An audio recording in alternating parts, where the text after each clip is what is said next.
Hey dolls, it's Theodore here. This is my last Ask Theodore Thursdays at Gingham Cottage for a while. I know it's probably echoey because we have no furniture in here. It's all on a truck on its way to New York. I know it's sad. I've already cried my tears. Like, seriously, packing up the kitchen was really hard for me. But now that the house is empty, it's just more like I'm in purgatory. Like, I have no stuff in here. All of our stuff is on its way to New York. And it's so hard for me to do anything because I need my stuff. So I am actually really looking forward to getting on that plane on Sunday night with me and Matt and the dogs and starting this new adventure. And I'm so excited that I get to take all my dolls with me.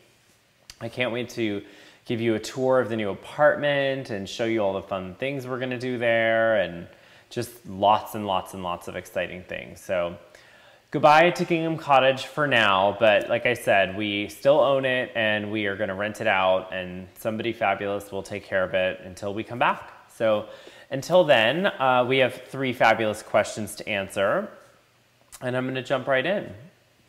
All right. My name is Lorena from Mexico. I wanted to ask, is there any cure for greasy hair? I used to be able to wash mine every 2 or 3 days, but lately, after one day, it gets flat and nasty.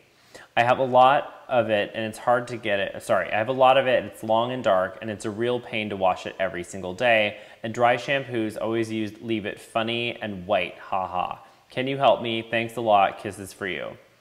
All right, darling, so here's the thing. I definitely am a huge fan of dry shampoo. You might be using too much of it, or you might not be using it in the right spot. So the most important thing with dry shampoo is to actually split your hair, put it in your roots, and then keep going. So you wanna make sure and section your hair and put it at the roots. I see people spray it on the outside, and if you just spray it on the outside, it is gonna get white because it's not gonna absorb the oil. When it goes in there and absorbs the oil, the white goes away and you can just brush it out. So I think you might just be using dry shampoo wrong, because at the end of the day, when it soaks it up, it will not be white. But honestly, it is your best bet to use dry shampoo and to avoid having to do your hair all the time and wash it.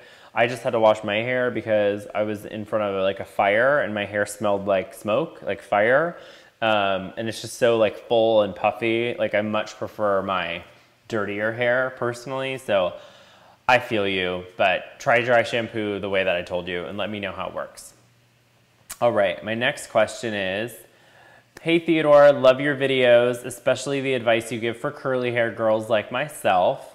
Back in the summer, I got straight across bangs and I decided I didn't like them, so I'm trying to grow them out, but I never know how to style them. I usually end up leaving them to do whatever, which results in them looking kind of crazy.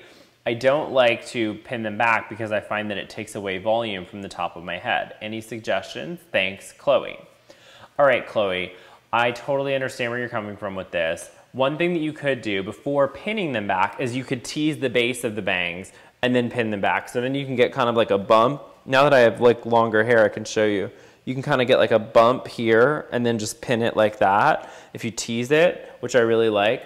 Another thing that you could do is you can braid it. You could just do like a side braid on your hair and the bangs will completely go away. And I love a braid with curls. So try a side braid or try to tease them and then pin them so that you have volume. That's my answer. All right, next question, last question. Hi Theodore, I'm hoping you can help. I have very dry hair and I was wondering if you could suggest anything to make it softer and silkier. I rarely use a blow dryer or heating tools, but it's really dry.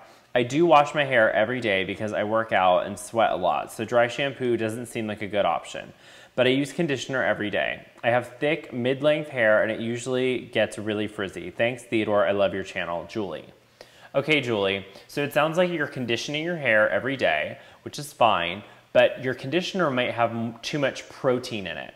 And what that means is there's a lot of protein in it to sort of rebuild the hair, but your hair can become brittle and it's called over-proteinized. So meaning there's too much protein in your hair. So what you wanna look for is a conditioner that's really moisture-based.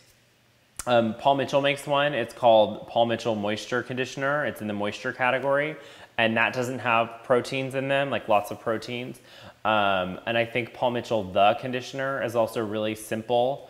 because sometimes we just use conditioners that are like, oh, for dry, damage, repair, all these things. And what you really just need is a good moisturizing conditioner versus all that protein and all that repair, because after a while it can just be too much. So use a more simple conditioner and give it a try. I think your hair will end up to be softer for it. All right, dolls, that's it. That's our last Ask Theodore Thursdays here at the cottage. And we are getting on a plane on Sunday, and I'm bringing my camera with me. So I will make sure and do my next Ask Theodore Thursdays from our apartment in New York. I'll have to figure out where all my lighting is and figure out how I'm gonna make it all happen, but I'm excited. I think it's gonna be a lot of fun, and I can't wait to share my new journey with you. So thank you so much for watching. Make sure and be a doll and subscribe. And until next time, bye dolls.